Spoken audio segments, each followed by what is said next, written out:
Naxçıvan Dövlət Universitetində müasir filologiya elminin aktual problemləri və tədqiqat metodları mövzusunda seminar keçirilib.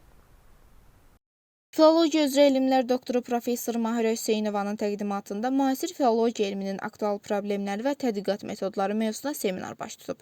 Naxçıvan Dövlət Universitetinin Diplomatiya Mərkəzində keçirilən seminarda Naxçıvan Dövlət Universitetinin magistratura və doktorantura təhsil pillələrinin tələbələri və universitetin müəllim heyəti iştirak edib. Seminarda dilimizdə və ədəbiyyatımızda olan əsas problemlərin izahı, Mahmud Qaşqarinin ədəbiyyata verdiyi töhfələr, ensiklopedik bilikləri və qədim zamanlardan şairlərimizin istifadə etdiyi fars dilinin daxilində olan poeziya zəncirliyindən bəhs edərək, Azərbaycan və Avropa dilçiliyindəki üslub bənzərliyi və ədəbiyyatda olan aktuallıq məsələlərindən danışıb. Mahirə Hüseynova yazı üslubunda eyni zamanda aydın və anlaşıqlı olması ilə yanaşı, oxunaqlı olmasının da vacibliyini vurğulayıb.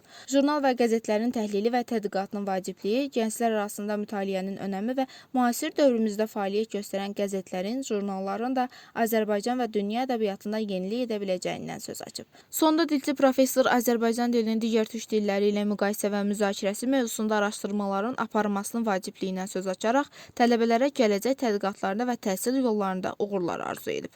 Rafiq Təhməz, Zeynəb Seyidli, Musa Süleymanov, Endu Xəbər.